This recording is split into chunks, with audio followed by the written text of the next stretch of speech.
I was pouring coffee into my chipped white mug when the phone buzzed on the counter, vibrating so violently it almost spilled the dark liquid onto the floor. It was my mother. Her voice on the other end was trembling, thick with tears, carrying the weight of fear that claws into your chest and makes breathing feel like punishment. "Sophie," she cried. "Grandpa can't breathe. He's in the emergency room right now. Please come quickly." My body stiffened, the words hitting me like a fist. My grandfather, William, the one man who had always stood as a fragile pillar in my chaotic life, was suffocating, slipping away. I grabbed my coat, heart pounding with urgency, the mug forgotten on the counter, and rushed toward the door. But the moment I opened my office door to grab my keys, the world collapsed around me, because there, bent over my filing cabinet, her hand clutching my property documents, was my mother. At first, my brain refused to process the scene. My eyes darted from the phone still glowing in my hand to her figure frozen like a thief caught under a sudden light. She wasn't crying anymore. She wasn't even on the phone. Instead, she looked like she had been caught in a ritual, her fingers trembling over the deeds and contracts I had painstakingly organized. My breath hitched, a bitter metallic taste filling my mouth, because the words she had just spoken still echoed in my skull. Grandpa can't breathe. Yet there she was, standing whole and solid, her cheeks dry, her presence as real as the panic knotting my stomach. I managed only a whisper. "What are you doing here?" The question sliced the silence, but it felt weak against the magnitude of betrayal pressing against my chest. Her eyes shot to mine, wide with something that wasn't shame. It was fear, raw and primal. For a moment, I wondered if she would lie, if she would conjure some excuse to soften the horror, but no words came. She simply held the papers tighter, her knuckles pale, as though they were the last threads keeping her afloat. "Sophie," she began, her voice splintering, but nothing followed. The tremor in her lips wasn't grief, it was calculation, hesitation, the pause of someone deciding how much of their darkness to reveal. I wanted to scream, to demand she explain why she had manipulated me with a lie so cruel, so urgent, just to break into my life like this. But my throat tightened, suffocating me, my pulse thrumming so violently in my ears it drowned out reason. I stepped closer, my shoes clicking against the wooden floor, each step echoing the betrayal swelling between us. "You told me Grandpa was dying," I hissed, my voice sharper than I intended. "You told me he couldn't breathe." Her body shook, her chest rising in panicked bursts, and for a split second I thought she might faint. Instead, she clutched the documents against her chest like a shield. "It's not what you think," she whispered, though the words sounded like a curse, fragile and empty. Anger surged in me, mingling with grief and confusion, the contradiction threatening to split me in two. My mother, the woman who taught me to speak my first words, who brushed my hair on school mornings, had just ripped a hole in the fabric of trust I thought we still shared, however tattered. I remembered the last time she lied to me, years ago, when I was still too young to understand the venom hidden inside her silences. She had told me my father left because he didn't love us anymore, but whispers in the neighborhood revealed another story: debts, fights, betrayal. I had never known what truth to believe, and I had chosen to bury the questions rather than lose the fragile bond we had left. Now, looking at her face, I saw that same expression she wore back then, the one she wore when she was cornered. It was a mixture of pleading and defiance, a mask meant to confuse rather than comfort, and in that moment, I realized this wasn't the first time she had deceived me. It was just the first time I had caught her in the act. The papers she held were more than property deeds. They were pieces of my independence, my sanctuary, the hard-earned proof that I had managed to carve out a life separate from the chaos of our family's shadow. My hands shook as I reached for them, but she pulled back, her body jerking as if I had tried to rip oxygen from her lungs. "Why?" I demanded, louder this time, my voice cracking with both fury and grief. "Why would you do this?" Her silence was heavier than any answer, pressing down on the room like smoke, choking the air between us. For the first time, I saw not my mother but a stranger, a woman desperate, cornered, capable of manipulation so cruel it made me question if I had ever truly known her. And then, she said it. 3 words, soft but sharp enough to cut through my anger and plant a seed of dread in my chest. "You don't understand." Her eyes glistened with a mixture of sorrow and warning, a look I couldn't decipher, but it felt like a door slamming shut in my face. I froze, my hand suspended in the air, not knowing if I wanted to strike her or embrace her, not knowing if she was a thief or a savior in disguise. The sound of my own breathing filled the silence, ragged and uneven. My chest felt heavy, and yet I couldn't stop staring at her, waiting for her to say something that could undo the fracture she had created. But no explanation came, only that haunting insistence that I was blind to something much bigger. The phone in my hand buzzed again, breaking the tension. A hospital number flashed on the screen, and a nurse's voice spilled into my ear when I answered, asking if I was related to William, and if I could come to verify his identity. My blood ran cold, because the panic in her tone was real, not manufactured like my mother's tears had been. William was in the hospital. He was struggling to breathe. My knees weakened, the contradiction nearly toppling me over. My mother's lie had folded into something more sinister. It wasn't that Grandpa wasn't in the hospital. It was that she hadn't been there when she said she was. She had used his suffering as her smokescreen. I lowered the phone slowly, my fingers trembling, my eyes never leaving hers. Her face was pale now, her lips pressed into a thin, bloodless line, as if she had already been judged and sentenced. But instead of shame, I saw something darker flicker in her eyes. Terror. Terror not of me, not of being caught, but of something else lurking beyond the walls of my office, something that made her clutch those papers like lifelines. And in that moment, I understood that whatever storm was tearing through our family had only just begun, and my mother was both its prisoner and its architect. I couldn't sleep that night. The sound of my mother's voice, trembling with false grief on the phone, tangled with the memory of her standing in my office, her hands wrapped around the documents that defined my life. Every time I closed my eyes, I saw her, caught between shadows and guilt, whispering, "You don't understand." But what was there to misunderstand? Lies are lies. Betrayal is betrayal. My chest ached as if something sacred had been stolen from me, not just papers or trust, but a piece of my very foundation. The city outside my window felt indifferent, its lights blinking like cold stars, while inside my apartment, silence became a prison. I wanted answers, but the silence stretched on like a wound that refused to close. Memories of my childhood began clawing their way back, memories I had buried because they were easier to forget than to confront. I remembered being 8 years old, standing at the top of the stairs while my mother whispered into the phone, her voice urgent, saying things about debts, property, and father can never know. Back then, I thought it was just adult business, shadows of a world too complicated for me. But now, the echoes of those whispers seemed louder, sharper, resonating with the scene I had witnessed. Maybe her lies weren't new. Maybe they were the pattern of her life, a language she had perfected until it became indistinguishable from truth. Grandpa William had been the only stability in that storm. He was gentle, quiet, with a sadness in his eyes that I never questioned, because he still smiled when I needed him most. He was the one who took me for long walks when the house filled with shouting, the one who told me stories about resilience, about weathering storms until the sun returned. I clung to those stories, shaping them into the bedrock of my hope. But now, even those memories wavered under suspicion. If my mother could deceive me so effortlessly, how could I be sure Grandpa's kindness wasn't a mask too? The thought cut deep, like a betrayal layered on top of betrayal. My mother had always been resourceful, almost cunning. She knew how to bend situations to her will, how to twist words until they fit her purpose. She wasn't cruel, not in the obvious sense, but her survival instinct was fierce, consuming everything else.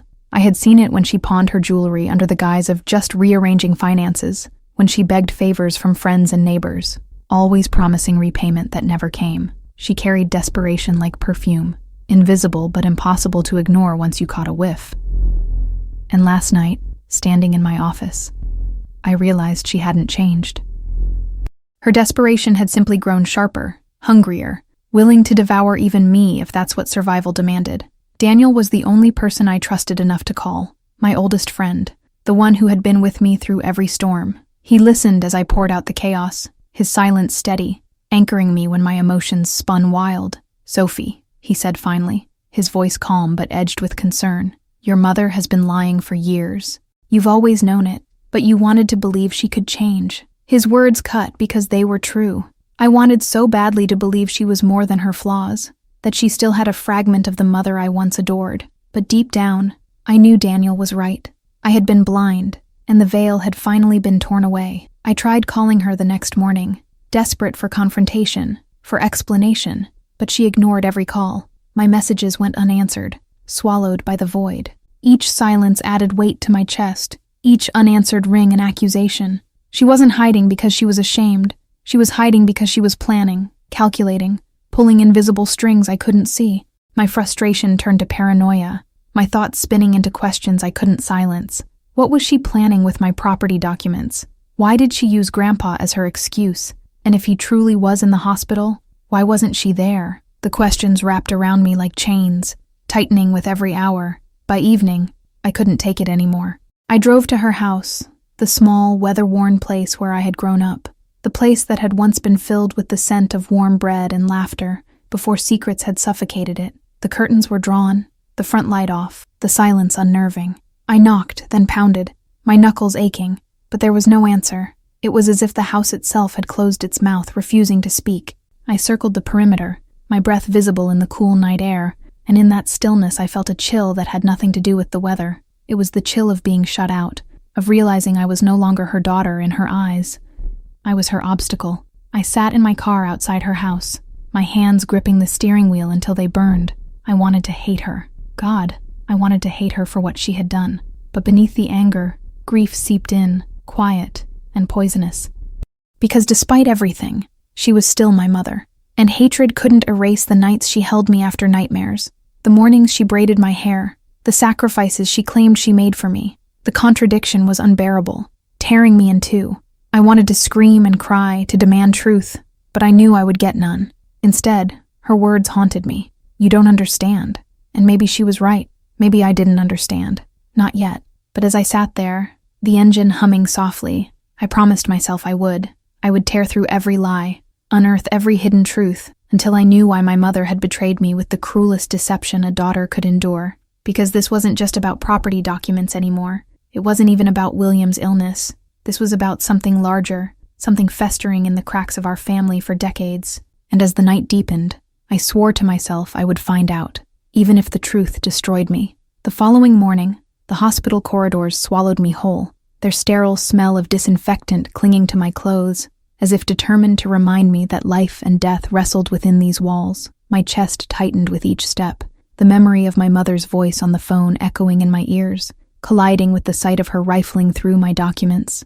I wanted to believe the hospital would offer clarity, that I could anchor myself in facts instead of lies. But as I approached the emergency desk and asked for William Clark, my grandfather, the receptionist's pause was so long, it felt like a knife dragging slowly across my skin. Her brows knit together, fingers tapping on the keyboard, her eyes flickering with hesitation.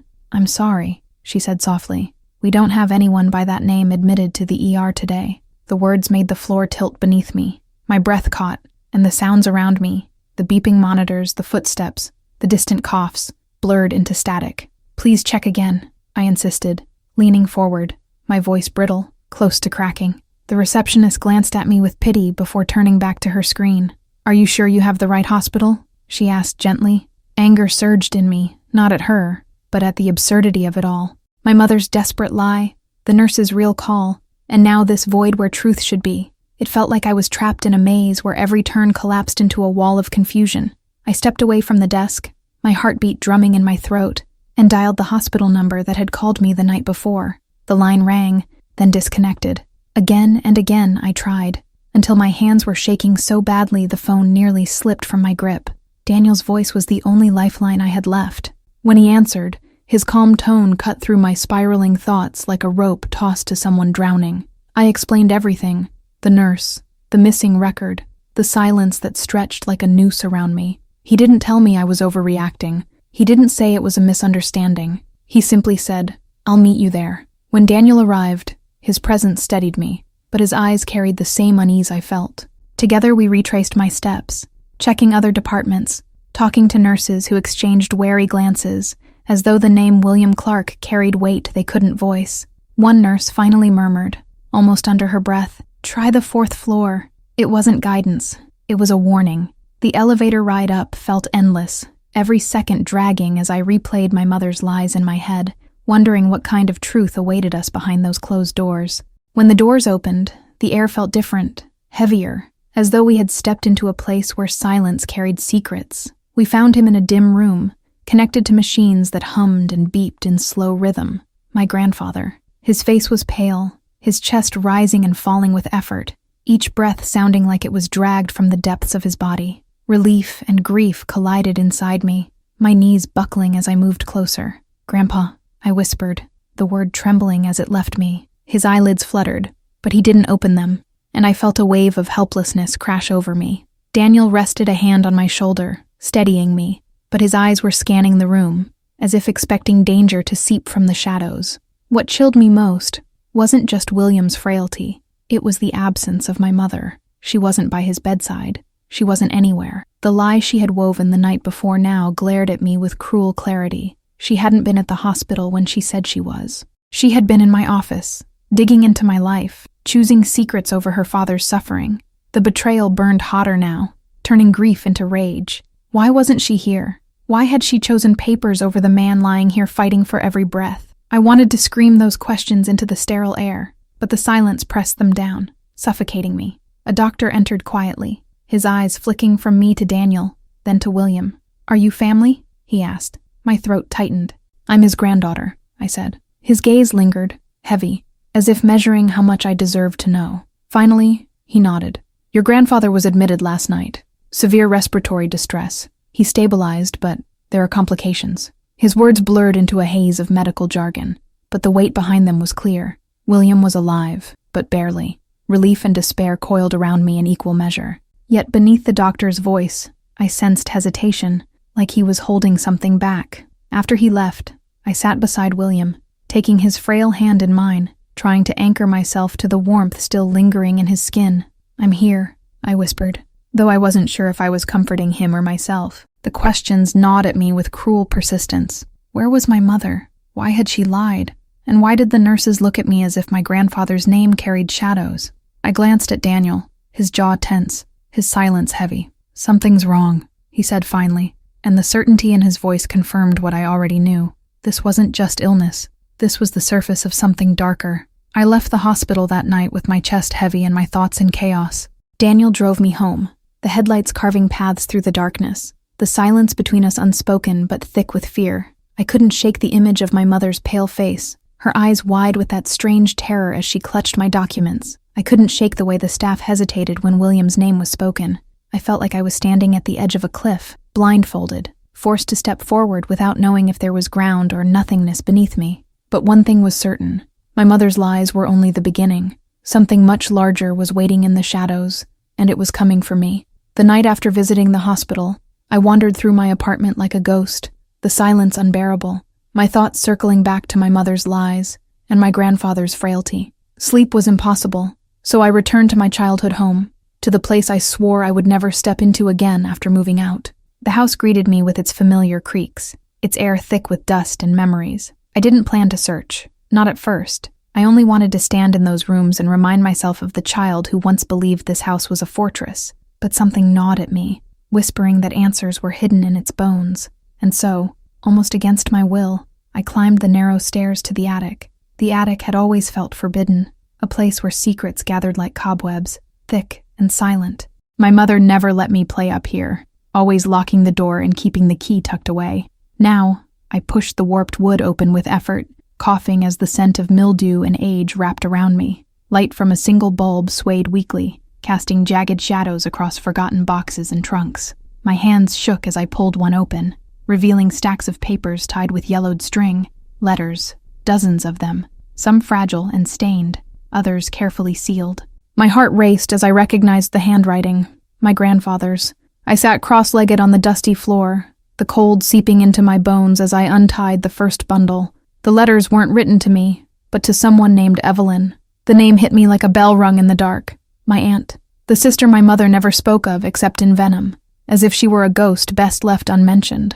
The words on the page were filled with longing, regret, and anger. William wrote about betrayals, about property and debts, about someone taking more than their share. I felt my throat tighten as I read, realizing these weren't just family quarrels. These were fractures that had torn our bloodline apart. One letter caught my eye, the ink darker, the strokes harsher, as if his hand had trembled with rage while writing. "She doesn't understand what she's doing," it read. "She thinks survival justifies betrayal. But survival at what cost? I can't let her destroy everything we built." My fingers trembled as I lowered the page. Was he writing about my mother? The thought chilled me, though part of me wasn't surprised.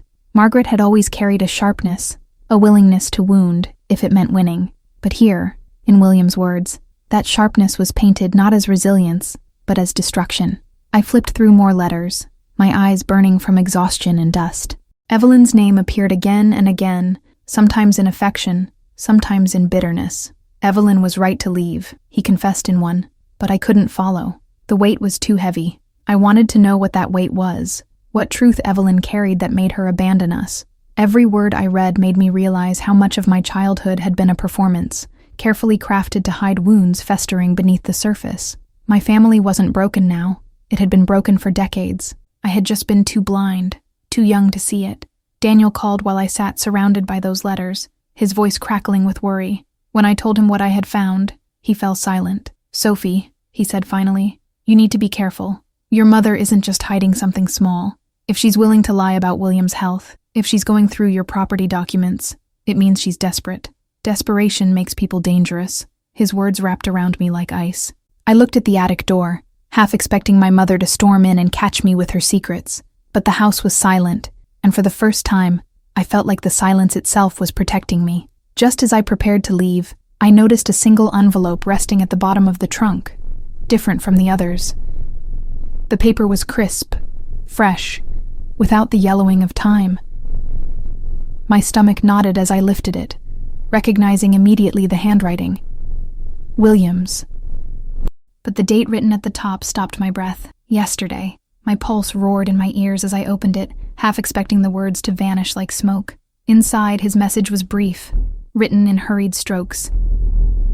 "The truth is coming. Protect yourself. Don't trust what you see." My fingers went numb, the paper nearly slipping from my hands. I sat frozen, the letter trembling in my lap. Yesterday. How could William have written this yesterday, when he had been in the hospital, half conscious, struggling for air? Was this a trick? A forgery? Or had my grandfather been far more lucid, far more aware than anyone had let on?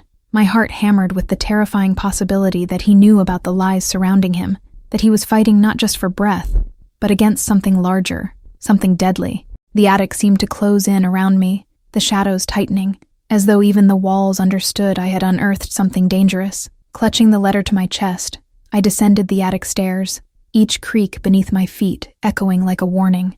My mother's words returned to me, haunting and bitter. "You don't understand. Perhaps she was right. Perhaps I didn't." But now, with William's letter burning like fire in my hands, I knew I was standing at the edge of an abyss, and once I stepped forward, there would be no return. I couldn't shake the name from my mind. Evelyn. The letters whispered it over and over, a ghost pressing against the edges of my thoughts. My mother had buried her existence, speaking of her only in shadows, dripping venom whenever the subject surfaced. But William's words told another story, one of affection and grief, of a bond that had fractured but never dissolved. I needed answers, and Evelyn was the only one who could provide them. Daniel helped me track her down, piecing together fragments of information from old addresses, online searches, and hesitant neighbors. When at last we found her living in a quiet town 2 hours away, my pulse raced with dread. What would I find? An ally or another deceiver? The drive to Evelyn's home was silent, Daniel gripping the wheel while I clutched William's letter like a talisman. The road stretched long and empty, trees blurring into shadows as the evening sank into darkness. My chest tightened with every mile, as if I were approaching a confrontation written in my blood, a reckoning that had waited years to erupt. When we pulled into the small gravel driveway, I felt like a trespasser, stepping into a past deliberately locked away. The house was modest, weather-worn, its paint peeling, its windows glowing faintly with yellow light. It didn't look like the home of a monster. It looked like the home of someone who had been forgotten. Evelyn answered the door with suspicion etched into her eyes. She was older than my mother by several years, her face lined with the weight of time and bitterness. Yet her posture was strong, her gaze sharp, like someone who had learned to survive without leaning on anyone. When I introduced myself, her expression shifted, flickering between recognition and pain. "Sophie," she said, her voice low, as if testing the name against old wounds. She didn't invite me in right away. She studied me as though trying to decide whether I was carrying poison from Margaret's side of the family. Finally, she stepped aside, letting us in. The house smelled faintly of lavender and dust, the walls lined with books and photographs I didn't recognize. We sat in her living room, and Evelyn stared at me with an intensity that made me feel stripped bare. "You've grown into her face," she said at last, bitterness curling the words. Margaret's face. I flinched, wanting to argue, to insist I wasn't my mother, but her words struck deeper than I expected. I explained everything: the hospital call, the documents, the attic letters, the message dated yesterday. Evelyn listened without interruption, her jaw tightening, her fingers drumming against the armrest of her chair. When I finished, she leaned forward. "And she told you not to understand, didn't she?" My breath caught. The exact phrasing echoed from Evelyn's lips like an incantation, the same words my mother had hissed at me. "You don't understand." I nodded slowly, unease rippling through me. Evelyn's eyes darkened. "She used those words on me too before I left. It's her shield, her way of keeping you blind. Margaret thrives in secrets. And your grandfather, he let her ruin everything." Her voice trembled with a venom that came not from anger, but from decades of festering betrayal. I wanted to ask her what Margaret had ruined, but Evelyn stood, pacing, her hands shaking. "You think you know your mother, Sophie, but you don't. She's taken more from this family than you can imagine." Her words coiled around me, sharp and suffocating. "Taken what?" I pressed, my voice breaking.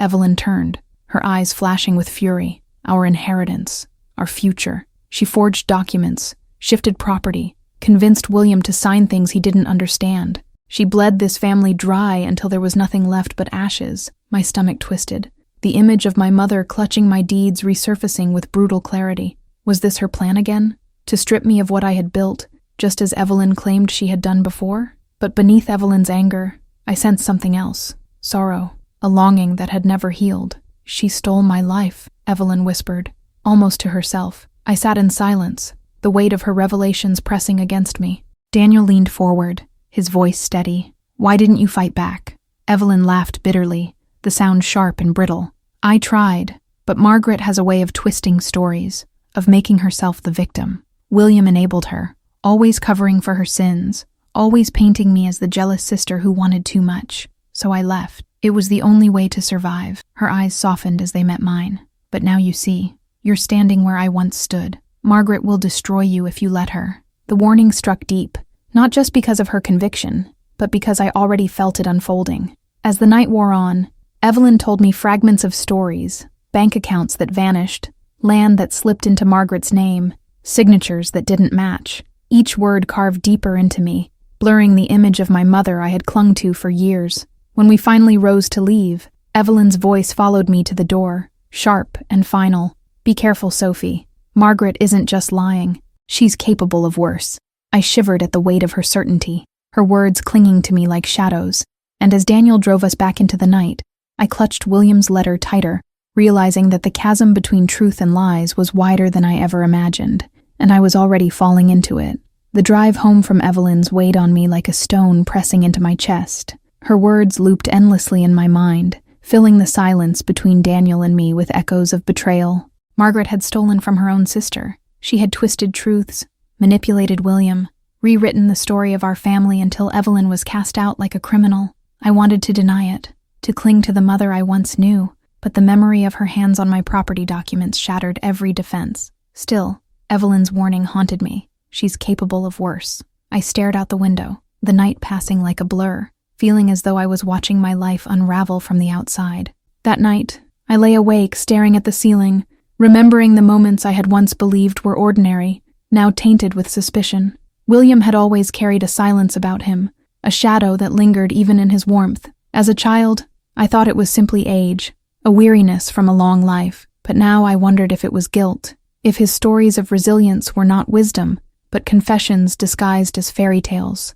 And my mother, her desperate survival, her endless manipulation, suddenly looked less like circumstance and more like inheritance, as though deception itself flowed through her veins, passed down from him. The thought left me trembling in the dark. Daniel tried to comfort me the next morning, his presence grounding but his eyes cautious. He knew me too well. He saw the battle tearing inside me. "Sophie," he said softly, "what if the truth is darker than you're ready for? Sometimes knowing everything isn't survival, it's destruction." I wanted to push back, to argue that I needed the truth no matter the cost, but the fear in his voice rooted me to silence. He wasn't wrong. Every revelation so far had chipped away at me, leaving cracks I didn't know how to mend. And yet, I couldn't stop, because if I turned away now, I would live the rest of my life in shadows, never knowing who my family truly was. In my desperation, I returned to the attic the next evening, determined to see if the letters held more than I had first uncovered. The dust felt heavier this time, the silence deeper, as though the house itself resented my intrusion. I rifled through more stacks of paper, my fingers brushing against faded envelopes and brittle sheets that threatened to crumble at my touch. And then I found it, a notebook bound in cracked leather, hidden beneath the boxes. Inside were entries in William's hand, part diary, part confession. My hands trembled as I read, each line pulling me deeper into a history I had never been allowed to know. The diary spoke of debts, of land deals gone wrong, of promises made and broken. But more than that, it spoke of betrayal within the family. Margaret doesn't see the danger, one entry read. She thinks she can manipulate her way out of ruin, but she's only binding herself tighter to the fire. My heart clenched. Was William condemning her or protecting her? Another entry chilled me further. Sophie must never know the truth. If she learns what we've done, she'll hate us forever. The words blurred as tears filled my eyes. We, not just Margaret, William too. They were bound together in whatever darkness they had woven, and I was the one they meant to keep blind. The anger surged so strong it frightened me. I slammed the diary shut, dust rising like smoke, and for a moment I couldn't breathe. I wanted to burn it, to destroy the evidence and erase the burden, but I couldn't. The pages were the only fragments of truth I had, even if that truth was poison. I carried it downstairs, hugging it to my chest like a lifeline, even as it felt like a weight pulling me under. Daniel sat waiting in the living room, and when I showed him, his face tightened, his jaw clenching with words he didn't speak. His silence was worse than anger. It meant he understood the gravity of what we had uncovered. Later that night, as I sat in my kitchen trying to piece together the fragments, the doorbell rang. I froze, fear prickling my skin. When I opened the door, my mother stood there, her hair disheveled, her eyes wild. She pushed past me into the room, her movements frantic, her voice trembling with a fury I had never heard. "What have you been doing?" she demanded, her gaze darting to the diary on the table. She lunged for it, but I snatched it away, holding it to my chest. "You lied," I spat. "About William, about Evelyn, about everything." She shook her head violently, her face pale as ash. "You don't understand, Sophie. You're opening doors you'll never be able to close." The argument erupted, our voices clashing like storms. I accused, she denied. I demanded, she deflected. At last, she slammed her hands on the table, her eyes blazing with a mixture of rage and despair. "It was never about you," she cried, her voice breaking. "It was about survival. You think I wanted this? You think I chose this? Everything I've done, everything, was because I had no choice." Her words echoed in the silence that followed, leaving me trembling, torn between fury and pity. For the first time, I saw her not just as a liar, but as a woman cornered by something far greater than herself. Her breathing slowed, her shoulders sagging, and in that quiet moment, I realized the walls of deception around me weren't just hers. They were built by generations, and somewhere at the center of it all was William, the man lying in the hospital bed, carrying secrets heavy enough to poison us all. My mother's final words before she stormed out the door clung to me like thorns. "You think I'm the enemy, but one day, you'll see who really is." The call came 2 days later, slicing through the fragile calm I had forced upon myself. It was the hospital, a nurse whose voice trembled as she spoke. "When we came to check on William this morning, his bed was empty. He's gone." My stomach dropped, the floor of my reality vanishing beneath me. I demanded details, security footage, explanations, anything, but all they offered were apologies and confusion. No one had seen him leave. No one knew how a frail old man, attached to monitors, had vanished without a trace. It wasn't possible, and yet it had happened. He had slipped away like smoke. I drove to the hospital with Daniel at my side, my hands clenching the steering wheel until my knuckles whitened. The corridors felt different this time, heavier, almost accusing. Nurses whispered in corners, avoiding my eyes, and when I entered William's room, the emptiness screamed louder than any monitor. His belongings remained, his slippers under the bed, his glasses on the nightstand, yet he was gone. It felt staged, as if someone had carefully orchestrated this disappearance. My mother arrived minutes later, her face pale, her hair disheveled, tears streaking her cheeks. But when her eyes met mine, I swore I saw relief flicker there, hidden beneath the grief she tried to display. I confronted her outside the room, my words sharp as glass. "What do you know?" I demanded, but she shook her head violently, clutching my arms as if she could will me into silence. "Sophie, listen to me," she whispered, frantic. "If William is gone, it's because he wanted to be. He's protecting you. I pulled back, cold spreading through my veins. Protecting me from what? From her? From Evelyn's truths? Or from something darker I hadn't yet uncovered? The desperation in her voice didn't ease me. It terrified me, because it sounded less like comfort and more like a warning. That night I scoured the diary again, desperate for clues I might have overlooked. The entries blurred under my tired eyes, but one passage leapt out. If the house falls, so do we. There is no turning back. When the time comes, I'll disappear before I let her see what I've done. The words rattled inside me like a riddle. Disappear. Had he planned this all along? My thoughts spiraled into chaos. Was he running from the truth? From me? From exposure? Or was he stolen away by someone who needed his silence as much as he did? The shadows around me thickened, pressing in on every side. Daniel urged me to rest, but sleep evaded me, and when it finally came, it was filled with nightmares. I dreamed of William sitting at the end of my bed, his eyes hollow, his voice trembling as he whispered, "Don't trust her, Sophie. Don't trust any of them." I woke drenched in sweat, my throat raw from screaming. The air in my room felt suffocating, as if the dream had followed me into the waking world. I stumbled into the kitchen for water, only to find the back door slightly ajar. My heart pounded. Had I left it open?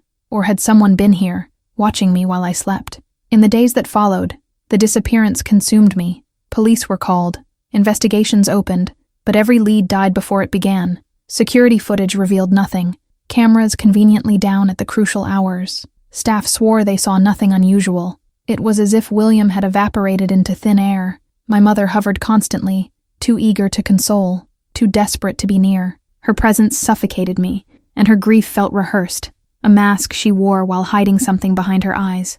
Every touch of her hand, every tear she shed, only deepened my suspicion that she had played a part in his vanishing. Evelyn called me after hearing the news, her voice sharp, unwavering. "This isn't the first time," she said coldly. "He's run before. When the truth closed in on him, he always found a way to slip away. But this time it's not just about him." Her words left me shaking, gripping the phone as though it might anchor me. She spoke of old debts, of enemies who had never forgiven William, of secrets too dangerous to remain buried. "Watch your mother," she warned. "If William's gone, she'll be desperate, and desperate people are dangerous." One evening, as I sat with Daniel trying to untangle the knots in my mind, there was a knock at the door. I opened it expecting a neighbor, perhaps even my mother again, but instead, a small package lay on the doorstep, wrapped in brown paper, no sender listed. My hands trembled as I carried it inside. Daniel watched silently as I peeled it open, revealing a single object inside: William's watch, the same watch he wore every day, now cracked at the face, smeared faintly with what looked like blood, and beneath it, a folded note in handwriting I recognized instantly: William's. It read only 4 words: "Don't believe her lies." The room spun as I clutched the note, my heart hammering in my chest. My mother's voice echoed in my memory, begging me to let it go, warning me not to open doors I couldn't close. But William's note shattered any hesitation I had left. Someone was playing a game with me, pulling strings in the shadows, and I was no longer a daughter searching for answers. I was a pawn in a war I didn't understand, and the terrifying realization settled over me like a shroud. If William was gone, if he was running or taken, then I was next. The watch burned in my palm long after Daniel went to bed. I couldn't shake William's words. "Don't believe her lies." They repeated like a drumbeat in my mind, louder with every second. By midnight, I knew I couldn't wait any longer. My mother's visits, her rehearsed grief, her desperate clinging, it all smelled of deception. I needed answers, and the answers lived inside the house I grew up in. The house where every locked drawer and hidden box now felt like a mouth waiting to whisper the truth. So I took my keys, my flashlight, and the courage I barely had, and I drove to her home, the house that had raised me, yet never truly belonged to me. The front door creaked when I pushed it open, the familiar scent of lavender polish mixed with something stale, fear, maybe, or memory. The living room sat frozen in time, magazines stacked neatly, the family photos on the mantel smiling with lies I couldn't yet name, but it was the silence that unsettled me most. My mother wasn't home, or perhaps she was, sleeping upstairs, unaware of the storm brewing in her own walls. My heart raced as I tiptoed across the hardwood floor, each step echoing louder than the last, until I stood before the study door, always locked, always forbidden. But I had brought the small silver key William once slipped me when I was a teenager. That night, it finally found its lock. The door groaned open, revealing a room that smelled of dust and secrets. Piles of papers crowded the desk, drawers overflowing with manila folders, and against the far wall, a filing cabinet identical to the one where I had caught my mother weeks ago.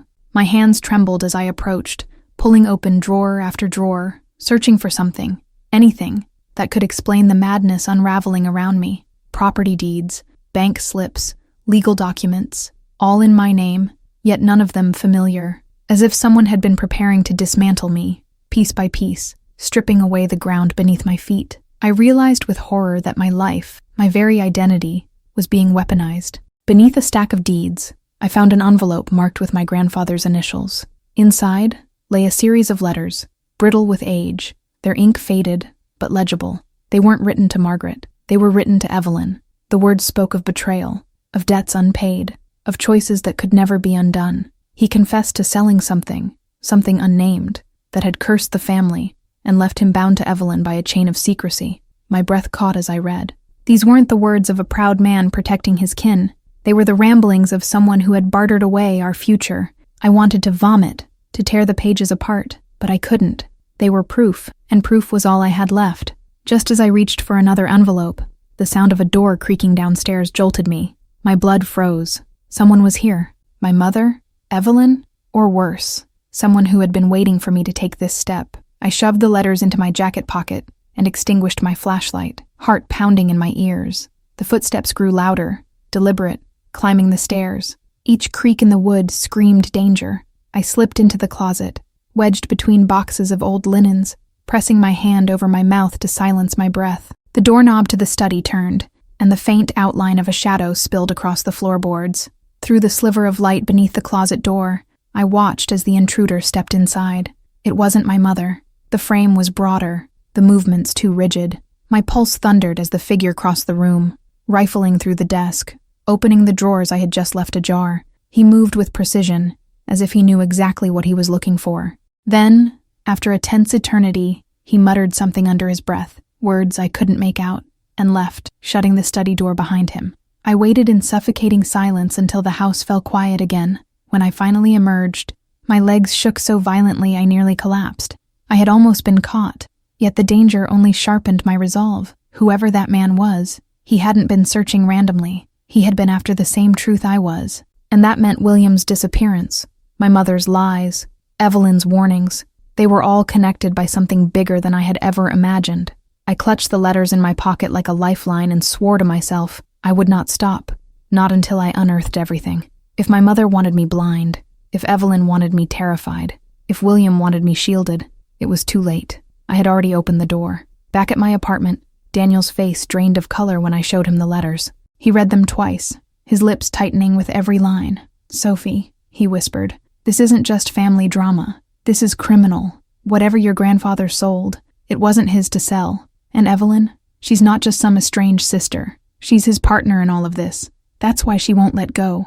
That's why your mother is frantic. They're all tangled in it." His words struck me like lightning, illuminating the jagged landscape of my family's sins. For the first time I understood, this wasn't only about betrayal, this was about survival. And as the night deepened, I replayed the image of the intruder in my mind. His silence, his certainty, his purpose. Whoever he was still out there, searching.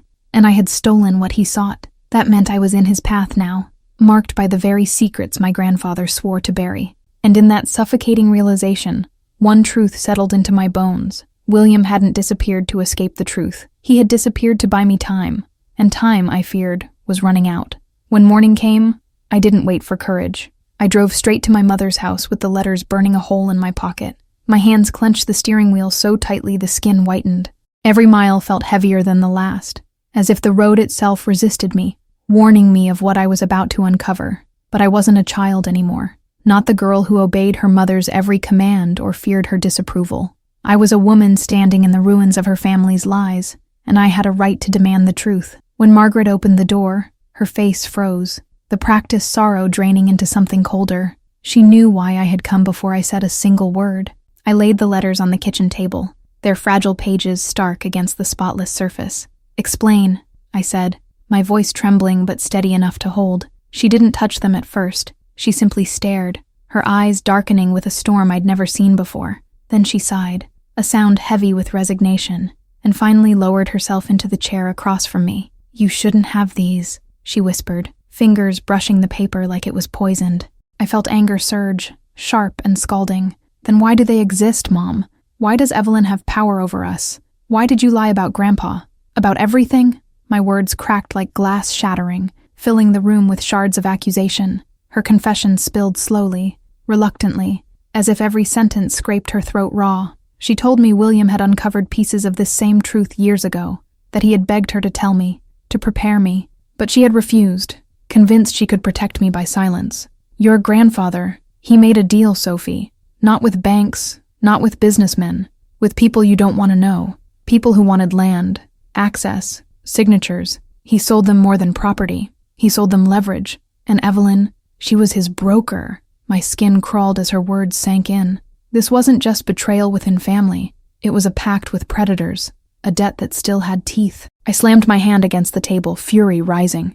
"And you let me walk blind into it? You let me believe it was just Evelyn's bitterness? Just family feuds? You made me the pawn." Margaret's eyes brimmed with tears, but she didn't deny it. She reached for my hand, but I pulled away, my chest aching with a mixture of grief and rage. "I did it to protect you," she whispered again, her voice breaking. "Because William couldn't. Because I thought if I carried the burden, you could be free." But her excuses fell like ashes. Protecting me had meant deceiving me, imprisoning me in ignorance while danger circled closer every day. The silence that followed was unbearable. The letters lay between us like a corpse no one dared bury. Finally I stood, my chair scraping harshly against the floor. "No more lies," I told her, my voice shaking. "If you want to protect me now, you'll tell me everything. Every name, every debt, every secret you've kept. Or I'll go to Evelyn myself and ask her instead." The moment the words left my mouth, I saw terror flicker in her eyes. It wasn't just fear of Evelyn. It was fear of me taking the one step she had sworn to prevent. And in that flash, I realized my mother wasn't only hiding the past. She was hiding something in the present, something that could burn everything to the ground if I dared to uncover it. I didn't sleep that night. The house felt alive with secrets. Each creak of the floorboards a whisper of betrayal. William's disappearance, my mother's lies, Evelyn's warnings, all converged into a storm I could no longer ignore. By dawn, I knew I had to face Evelyn directly. If Margaret was willing to deceive me this far, only Evelyn held the final pieces of the puzzle. I called her, voice steady despite the tremor in my chest. "I need to see you," I said. There was silence on the other end, heavy and tense, before she finally replied, "I've been waiting for you, Sophie. It's time you saw everything for yourself." Evelyn's house was colder than I remembered, the shadows sharper, the air heavier with anticipation. She led me to a small locked room at the back, her hand lingering on the knob as though it contained centuries of judgment. When she opened it, I froze. Inside were stacks of files, documents and photographs, evidence of transactions, forged signatures, debts accrued across decades. My eyes fell on a single folder marked with William's initials. I opened it and discovered something that made my knees buckle. Not only had William's life been manipulated, but every property, every signature, and every promise had been orchestrated by Margaret and Evelyn in tandem. They had betrayed him, my grandfather, in ways I couldn't yet articulate. The files revealed the truth behind William's disappearance. He hadn't run away. He had been cornered. Margaret had attempted to manipulate him one last time, pushing him to sign papers that would secure their control over everything. William, in desperation, had staged his own disappearance, leaving messages hidden in the attic and in the watch, warning me, guiding me to the truth. Every letter I had found, every diary entry, it had been breadcrumbs, a map to unearth the treachery surrounding him. And now I understood. William had trusted me to finish what he couldn't, to expose the lies before they could destroy me. I turned to Evelyn, my voice shaking with fury and sorrow. "Why didn't you stop her? Why did you let this go so far?" She looked at me with an intensity that left me breathless. "I tried," she said, "but Margaret is clever, ruthless. She played us both. Me to protect what William left, her to control everything. You, Sophie, were the only one sharp enough to see through the smoke. And now, finally, it's in your hands." My heart pounded as I realized the weight of the legacy I had inherited. Not wealth, not property, but the burden of exposing decades of manipulation, of holding my family accountable for the sins they had hidden behind love and loyalty. As I left Evelyn's house that evening, clutching the files that would expose the truth, I felt a mix of dread and resolve. William's disappearance was no longer a mystery. It was a call to action. My mother's lies, Evelyn's warnings, and the family's history of deception had all converged to test me. And in that convergence, I understood my own power, my own responsibility.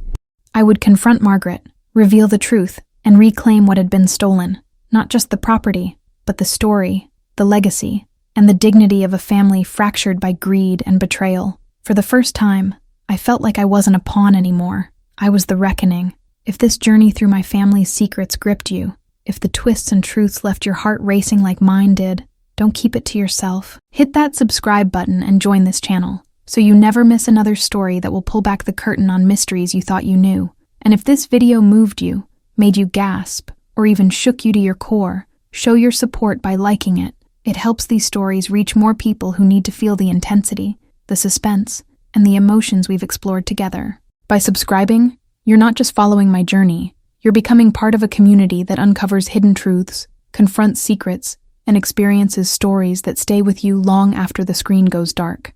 Every click, every like, every subscription fuels the next revelation, the next shocking twist. So if you're ready to see the hidden layers of truth, subscribe now, hit the bell to stay updated, and let's dive into the next story together.